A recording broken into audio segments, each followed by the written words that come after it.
வாழ்வது ஒரு முறை, வாழ்த்தட்டும் தலைமுறை. கோடான கோடி வள்ளுவர் வாக்கு அன்பு நெஞ்சங்கள் அனைவருக்கும் மனமார்ந்த வணக்கங்கள். பொதுவாகவே ஒவ்வொருத்தருடைய வாழ்க்கையிலையும் பார்த்தீங்கன்னாக்கா ஏதோ ஒரு பிரச்சனை இருக்கு இல்லையா? அதற்கான காரணம் என்ன? தீர்க்க முடியாத ஒரு பிரச்சனை நம்மை சூழ்ந்து கொண்டிருக்கிறதே, இதை எப்படி தவிர்ப்பது, எப்படி தீர்ப்பது என்று தவித்து கொண்டிருக்கக்கூடிய கண்களுக்கு பொதுவாகவே ஜோதிடர்கள் சொல்லக்கூடிய ஒரு விளக்கம் என்ன அப்படின்னாக்க, பிரம்மஹத்தி தோஷம் பிடிச்சிருக்கு, அதனாலதான் நீங்க எங்க போனாலும் உங்களுடைய வாழ்க்கையில சரிஞ்சுட்டே வரீங்க அப்படின்னு ஒரு கூற்று வைக்கிறாங்க. சரி, பிரம்மஹத்தி தோஷம் என்றால் என்ன? அது அவ்வளவு வலிமை வாய்ந்ததா? அதற்கு ஏதாவது பரிகார முறைகள் இருக்கா? அதை தீர்க்கவே முடியாதா? நிச்சயம் முடியுங்க. இது குறித்த தெளிவான விளக்கங்களை நமக்காகவே எடுத்துரைப்பதற்காக நம்ம அரங்கிற்கு வருகை தந்திருக்காரு பாரம்பரிய திருவள்ளுவர் குல வம்சத்தில் தோன்றிய பொக்கிஷம், ஆதிகால பரிகார செம்மல், பிரசன்ன ஜோதிட ஞானி டாக்டர் திரு சுபம் மாரிமுத்து ஐயா அவர்கள். வாங்க நேயர்களே, சரி சந்திப்போம். வணக்கம் ஐயா. வணக்கங்கம்மா. வணக்கங்கம்மா. அனைவருக்கும் வணக்கம். பாரம்பரிய திருவள்ளுவர் குல வம்சம், பிரசன்ன ஜோதிடர் சுபம் மாரிமுத்து, திருப்பூர்லேருந்து இந்த பதிவு உங்களுக்காக. சொல்லுங்கம்மா. ஐயா, நாங்க வாழ்க்கையில பிரச்சனையா இருக்கு, என்ன பண்ணலாம் அப்படின்னு எந்த ஜோதிடரை போய் கேட்டாலும் அவங்க என்ன சொல்றாங்கன்னா, ஏதாவது ஒரு கண்ணுக்கு தெரியாத தோஷங்கள் முன்வைக்கிறாங்க ஐயா. குறிப்பா பாத்தீங்கன்னாக்கா பிரம்மஹத்தி தோஷம் அப்படின்னு அந்த பேரை கேட்டாலே எங்க எல்லாருக்கும் மனசுக்குள்ள வடவடக்குது, பயமா இருக்குங்க ஐயா. இதுலயும் கூடுதலா என்ன சொல்றாங்கன்னாக்கா, ராமருக்கே பிரம்மஹத்தி தோஷம் பிடிச்சது, அதனால்தான் அவர் கஷ்டப்பட்டாரு, நீங்களும் அதே மாதிரி நிலையில தான் மாட்டிருக்கீங்க, இங்க போங்க, இந்த பூஜை பண்ணுங்க, பரிகாரம் பண்ணுங்கன்னு எக்கச்சக்கமான செலவு இழுத்து விடுறாங்க. எங்களுக்கு என்ன பண்ணுறதுன்னே புரியல ஐயா. நீங்க ஆதிகால பரிகார முறைகளின் மிகப்பெரிய வித்வான் இல்லைங்களா? அற்புதமான ஒரு பொக்கிஷ படைப்பையும் எங்களுக்காகவே கொடுத்திருக்கீங்க ஐயா. நீங்க தான் எங்களை காப்பாற்றணும், இதற்கான விளக்கத்தையும் நீங்க கொடுக்கணும் ஐயா. ரொம்ப சந்தோஷங்கம்மா. இப்போ அம்மா கேட்டது போல இந்த பிரம்மகத்தி தோஷம் அப்படிங்கிறது 64 தோஷம் ஒரே கோயிலில் நிவர்த்தி ஆகிறது. விஸ்வாமித்திர கோயிலுங்க, திருநெல்வேலி. அதாங்க, விஜயாபதி விஸ்வாமித்திர கோவிலில் 64 தோஷங்கள் நிவர்த்தி ஆகுது. நவக்கலச பூஜை பண்ணி தீர்த்த ஊத்துனான்னு அந்த காலத்தில் விஸ்வாமித்திரர் எதோ தோஷங்களை எல்லாம் சேர்த்து மொத்தம் 64 தோஷங்கள் எழுதி வச்சார். அப்போ நான் நினச்சிக்கிட்டேன், 63 நாயன்மார்களே இருக்கும்போது 64 இல்லாமல் போயிருமா அப்படின்னு நம்ம நினச்சிக்கிட்டோம். அதுபோல் ஒரு ஜாதகத்தில் 108 பாதங்களில் பிறக்கும்போது 108 முன்னோர்கள் அதில் வந்துடுறாங்க. நம்ம தலைமுறையாக இருக்கிறாங்க. இப்போ நம்மளுக்கு இந்த பிரம்மகத்தி தோஷங்கள் எல்லாம் ஒரு மனிதருக்கு எப்படி உள்ளே வருது அப்படின்னா, ஆதி காலத்தில் முன்னோர்கள் மனநல சரியில்லாமல் இருக்கிறவங்களுக்கு சரியான வைத்தியம் பார்க்காம அவங்கள கண்டுக்காமல் விட்டு அந்த மனநல சரியில்லாமையே அவங்க ரோட்டில் சுற்றி எங்கேயோ அனாதியாக இறந்து கிடந்தாங்கன்னா, அந்த ஆன்மாவுடைய அந்த தோஷமோ சாபமோ அந்த ரிலேட்டிவான குடும்பத்துக்கு அது சும்மா போகாமல் அந்த குடும்பத்துக்குள்ளே மறுபடியும் ஒரு குழந்தையிலேயே ஒரு மனநல சரியில்லாத மாதிரி ஆயிடுவாங்க. அப்போ இது எங்கிருந்து தப்பு நடக்குதுன்னா, நம்ம ஒரு நோய் வந்துட்டால் பெற்ற தாய் தந்தைகளுக்கோ யாரோ ஒருத்தருக்கு முழுசாக குணமாகி அவங்க காலம் ஆயிட்டாங்கன்னா அந்த நோய் அவங்களே வாங்கிட்டு போயிட்டாங்க என்று பொருள். அந்த நோயோடு அவங்க காலம் ஆயிட்டாங்கன்னா மீதி இருக்கிற கர்மாவை அந்த வீட்டுக்குள்ளே அந்த நோய் வரும். இதான் பாரம்பரிய வம்சாவளி நோய்ங்க. அப்படி வர்றதா இதெல்லாம். அப்போ பிரம்மகத்தி தோஷங்கிறதும் என்ன அப்படின்னா, பிரம்மை அப்படின்னா என்னங்க? பிரம்மை நம்மளுடைய மைண்ட், பிரம்மை, அந்த பிரம்ம பிடிச்சிருச்சா உனக்கு அப்படி கேட்குறாங்க இல்லைங்களா? புத்தி. அப்போ புத்தி, சுய புத்தி இழந்து நிற்கிறியா அப்படி கேட்குறாங்க இல்லைங்களா? அதுக்கு பேர் தான் பிரம்மை. அப்போ இந்த பிரம்மகத்தி தோஷம் அப்படிங்கிறது என்னென்னா, அவங்களுக்கு 6 அறிவு வேலை செஞ்சால் அவங்க செயல்பாடு கரெக்டாக இருக்கும். ஒரு அறிவு கம்மியானதுனால பிரம்மகத்தி தோஷம் வருது. அவங்க மனிதனாக தான் இருக்காங்க, அந்த பிரெயின் சப்போர்ட் பண்ணாதனால ஒரு பாயிண்ட் குறைஞ்சிருச்சு. இப்படி இந்த மனநல சரியில்லாமல் போகிறவங்க தான் அந்த பிரம்மகத்தி தோஷம் அடையிறது. நிறைய பேர் பாருங்கள், இந்த ஆசிரமத்தில் நிறைய பேர்த்த கொண்டு போய் விட்டுருவாங்க. அவங்கெல்லாம் தாய் தந்தைகிட்ட சொத்து சொகத்தெல்லாம் தேடி வச்சுருப்பாங்க, அந்த சொத்தெல்லாம் வாங்கிடுவாங்க. ஆனால் அதே வீட்டில் வச்சு பராமரிக்காமல் அவங்கள கொண்டு போய் ஆசிரமத்தில் விட்டுருவாங்க. அவங்க போகும்போது ஓரளவுக்கு நல்லா தான் போவாங்க. இந்த பசங்களோட இவங்க குடும்ப கவலையெல்லாம் நினச்சி அவங்க எச்சா மைண்டு டிஸ்டர்ப் ஆயிடும் இல்லைங்களா? அப்புறம் அவங்க இறக்கும் தருவாய் வரும்போது இவ்வளவு தூரம் ஒரு ஒரு ஒரு வீட்டு குருவி மாதிரி நான் நிறைய குடும்பத்தில் பிறந்து நான் இன்றைக்கி அனாதைய ஆசிரமத்தில் நான் இறக்குறேனே அப்படிங்கிற ஒரு மனவேதனை வந்து அந்த அம்மாவுக்கு இருக்குங்க. நிச்சயமா. அப்போ இதுலேயே அவங்களுக்கு என்ன ஆகுன்னா அந்த அந்த ஆத்மாவுக்கு பிறந்தது அந்த குடும்பத்தில் அது அப்படியே இருக்குங்க. அப்போ ஒரு நல்ல மரணங்கள் இல்லை, பூர்ண ஆயுள் இல்லை, ஒரு மனநல சரியில்லாமல் போயிட்டு அந்த பிரம்மகத்தி தோஷம் வரும். இதுக்கு எல்லாத்துக்குமே பார்த்தீங்கன்னா ஒரு கோவில் இருக்குதுங்க. இதுங்க ஐயா. ஆமாங்க. இந்த கோவில் என்ன அப்படின்னு கேட்டிங்கன்னா, அதாவது திருமுருகன் பூண்டிங்க, திருமுருகநாத சுவாமி. அதாவது திருப்பூருக்கும் கோயமுத்தூர் பக்கத்தில் அவனாசிங்க, அவனாசிக்கும் திருப்பூருக்கும் சென்டரில் திருமுருகன் பூண்டின்னு ஒரு கோவிலுங்க.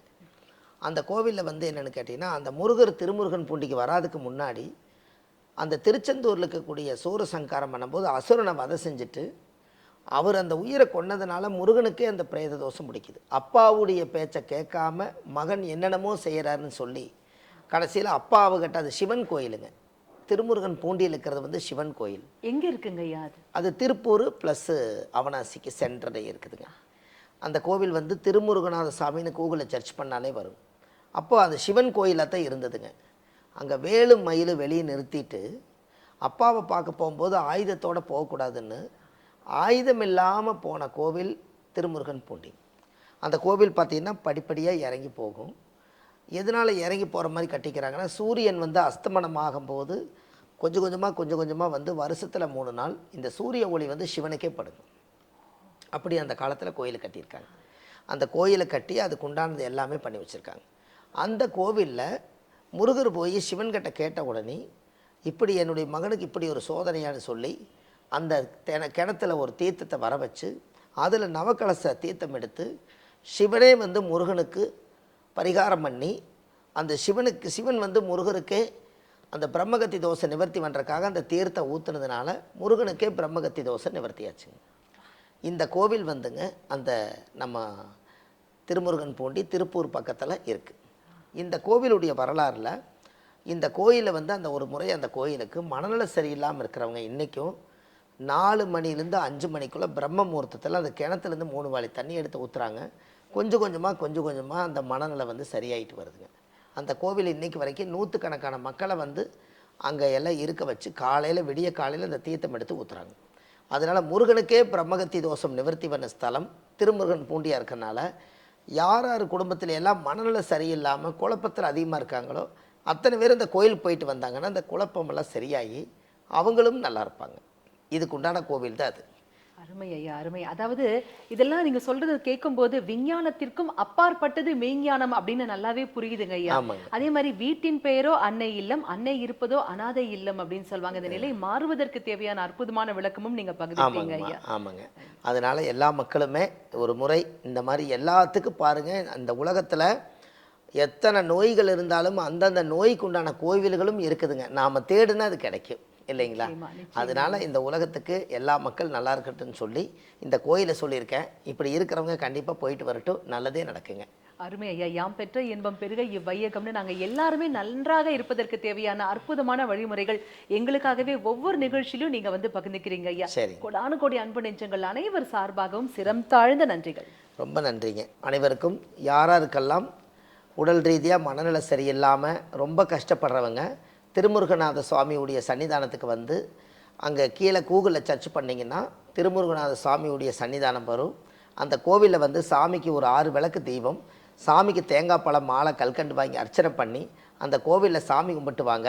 உங்களுக்கு எல்லா பிரச்சனையும் தீர்ந்து வாழ்க்கையில் நீங்கள் வெற்றியோடு வருவீங்க என்று சொல்லி பாரம்பரிய திருவள்ளுவர் குலத்தில் பிறந்த அடியன் சுப மாரிமுத்து ஆத்மாத்தமாக இந்த பரிகாரத்தை சொல்லியிருக்கிறேன். ஆதிகால பரிகாரத்தை எல்லா மக்களும் பலனடையட்டும். வாழ்வது ஒரு முறை, வாழ்த்தட்டும் தலைமுறை. நன்றி, வணக்கம். பாரம்பரிய திருவள்ளுவர் குல வம்சத்தில் தோன்றிய பொக்கிஷம், ஆதிகால பரிகார செம்மல், பிரசன்ன ஜோதிட ஞானி டாக்டர் சுபம் மாரிமுத்து ஐயா அவர்களால் உருவாக்கப்பட்ட மிகப்பெரிய பொக்கிஷ பெட்டகம்தான் இந்த ஆதிகால பரிகாரங்கள் பாகம் 1. ஒவ்வொருவரும் வாழ்க்கையில பிரச்சனை தீருவதற்காக அங்க இங்கன்னு எல்லா இடத்துக்கும் ஓடுறோங்க. ஆனா எங்கேயுமே போக வேண்டாம். நம் இல்லத்தில் இருந்தபடியே இந்த ஒரு பொக்கிஷ பெட்டகத்தை நம் அருகே எடுத்து வைத்துக் கொண்டு இதனை நன்கு கவனித்து பார்த்தாலே போதும், நிச்சயம் நம் வாழ்வின் துன்பங்கள் அனைத்தும் காணாமலே போகும். அந்த அளவிற்கு ஆதிகால பரிகார முறைகள் குறித்த அற்புதமான படைப்புகளை இந்த பொக்கிஷ பெட்டகத்தில் உள்ளடக்கி நம்ம ஐயா டாக்டர் சுபம் மாரிமுத்து அவர்கள் நமக்காகவே கொடுத்திருக்காரு. இது ஒவ்வொருத்தர் வீட்லயும் இருக்க வேண்டிய மிகவும் முக்கியமான ஒரு பொக்கிஷம். ஆக இந்த புத்தக பொக்கிஷம் உங்களுக்கும் வேணும்னா நீங்க உங்க டிவி ஸ்கிரீன்ல கீழே ஸ்க்ரோல் ஆகிற நம்பருக்கு இப்பவே கால் பண்ணுங்க.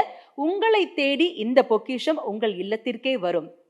எல்லோரும் எல்லாமும் பெற வேண்டும், இல்லாமை இல்லாத நிலை வேண்டும்.